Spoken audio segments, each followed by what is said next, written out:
Hello and welcome to yet another Adrenalin Shot, your short, sharp injection of something valuable. And today I have a very special guest joining me from Sheffield in the UK. I'd like to welcome Andy Hanselman. Hello, Andy. Hello, Dawn. How are you doing? I'm doing extremely well. And Andy and I have already had a big quick chat about the weather, and apparently it's quite nice over there in England today. It always shines in Sheffield. Is that right? It doesn't always shine at Wimbledon though, does it? No, has this year though. Yeah, it has actually. It has. It's been really good. So Andy's joining us today to talk about something called customer delight. And for those of you who know my background, you know that I worked for Singapore Airlines for a very long time, and the whole customer experience is a really big thing for me. So I'm very excited to have Andy with us today to be talking about a subject that's very close to my heart. So let me just talk you through Andy's bio. Andy Hanselman helps businesses and their people create competitive advantage by thinking in 3D. That means being dramatically and demonstrably different. He's based in Sheffield, as I've said to you, in the UK, and he's got over 27 years of researching and working with successful, fast growth businesses, and he's recognised as an expert on business competitiveness. This actually helped him identify the 7 characteristics of 3D businesses. Not the latest fad or hyped panacea for business success, nor a list of do's or don'ts or magical answers, but proven methodologies and processes that help successful winning businesses get ahead and stay ahead of the competition. And he's even written a book about them. Isn't that right, Andy? That's right, absolutely. And it's called The 7 Characteristics, strangely enough, of dramatically and demonstrably different businesses. So I welcome Andy to the show today. And Andy, your 5 minutes is going to start with my first question. Are you ready? I'm ready. All right. So talk us through what exactly is customer delight? I'm always conscious when we start talking about customer delight, people think, oh no, he's been to Disneyland for his holidays. It's one of those sessions. It's not have a nice day or missing you already, but it's about exceeding customers' expectations. And the really scary thing is, certainly in this neck of the woods, sometimes just going into a shop, a member of staff knows what he or she's talking about. That exceeds expectations. Or it's the call centre where you ring up and you have to give all lots of passwords. You talk to somebody who wants to actually deal with you. I was working with a bunch of entrepreneurs recently where one of them said, oh yeah, Andy, it's the accountancy firm that brings you back when they said they were going to. Somebody else said, no, it's the accountancy firm that brings you back. And it's this whole idea of exceeding customers' expectations. It's better than I thought it was going to be. And that means different in different sectors. It does, doesn't it? And yet, surprisingly, it doesn't take much, does it, to delight a customer?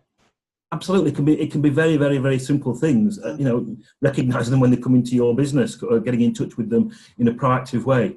So it's not sort of worth pointing out, it's not buy one, get 10 free. Anybody can give stuff away. It's got to make commercial sense. But it's this whole idea of sort of creating very often a personalised experience. Yeah. So from a business's point of view, what would you say are the main benefits of creating that kind of service that delights? I think the first thing is that it just keeps customers coming back. When most of us are in very, very crowded marketplaces, so it's how do you stand out from the crowd? That's the whole thing about thinking in 3D. And we've identified that customer delight is one of the sort of 3 of the 7 characteristics. It's characteristic 3, and it's this whole idea of getting customers to come back, tell other people. There's quite a lot of research to show that, for example, delighted customers are 5 times more likely to consider repurchasing than simply satisfied customers. So it makes commercial sense. Help us understand what the key ingredients of customer delight are. Okay, there are a number of ingredients we talk about. The first one is that it just creates it makes customers go, wow, I wasn't expecting that. But very often it's spontaneous, or even appears spontaneous. I went to a client of ours, we'd done some customer service training there. 6 months on, I went to see how they were getting on. Walked into the office, and Andrea, the office receptionist, she was 17. I walked in and said, hi Andy, have you had a good trip from Sheffield?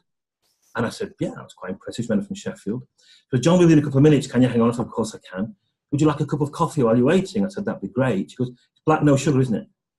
And I said, how did you know that? She goes, it's my job to know. And that was part of the things that she'd actually created a very simple little card index system about her customers. Simple stuff that makes us feel valued. Yeah, and 17 years old, you said. Absolutely. And a couple of other things for me, that it's the personal touch. So it's not this automated response thing that just anybody can do. I think it makes customers feel valued. So that could even be very simple things like you see a bit of information and you think that would be useful to my customers, you just send it to them. I saw them and thought of you. So it doesn't have to be anything over the top. But I think the big one for me is it's got to be genuine. And this is not sort of false stuff. And what works for one customer won't work for another. So it's getting to know your customers well. I'm sure you've got plenty of stories. Would you mind sharing one with us? You know, an example of customer delight absolutely in action. I mean, obviously that was one, but I'm sure you've got plenty of others up your sleeve. We've got loads of them, and I think very, very simple things like, and this is one that I often talk to people about. Never fails to amaze me how many people have a standard letters. According to our records, you're 30 days overdue, 60 days overdue, 90 days overdue. But how about a letter? According to our records, you paid us on time. Could we just say thank you very much? And this actually happened for us. We were did some work with a law firm. I spoke at the partners conference, sent them a letter because they paid us on time. Thank you very much. And we built into what we do. And even very happily, I was actually asked to come back and do some more work with some of their team. I was actually talking to some of their team at an event down in their offices. And two guys came up to me and said, can we just say thank you very much? I said, oh, no problem. I said, no, we're in the accounts department. And the letter you sent to us, the managing partner brought it down to us and said, thanks very much. And it's the first time he's talked to us in 5 years. Oh. He also asked me whether I'd done the invoice for the week I was working with them, and they got it sorted out very, very quickly. So you can actually delight accounts people as well as normal. No, that's not fair. In a business, that's the key bit. Yeah. I'm sure, you know, if I look back at my time with Singapore Airlines, there are challenges to make this work in a business. What do you think those challenges are? How can businesses make this stick? I think the key thing for me is actually just building it into the way we do things. So we often talk about the culture. And our definition of culture is the way we do things around here.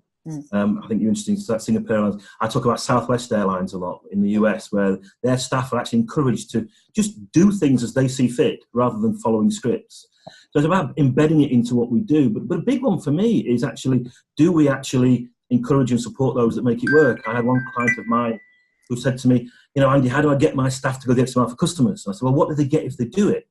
I said, what do you mean? I said, well, I'll tell you what they get. They get more work. The reward for doing a great job is you get to do more. So it's how do you champion your champions and maybe challenge the challenges and keep doing it? Yeah, absolutely. 5 minutes goes fast, doesn't it? Did you hear the timer go? Now, Andy, you speak at conferences, you run training sessions. If someone wanted to find out more about what you do and how you might be able to help them, where would they look? If they go on the very imaginatively titled website, andyhanselman.com, you'll see things on there. They can link in with me via Twitter and anyway, that'll do. I'll put a couple of bits and bobs up from this conversation for people to have a look at if they want. If they go to andyhanselman.com, and I'll make sure they can sort of see little bits and bobs we've talked about. Fantastic. And we'll be putting this up, of course, and sharing the link with you so that you can use it however you would like to as well. And I would really like to thank you for joining me today on the call, and hope we can catch up again in future. I look forward to that. That's great. Thanks very much, Dawn. Thank you.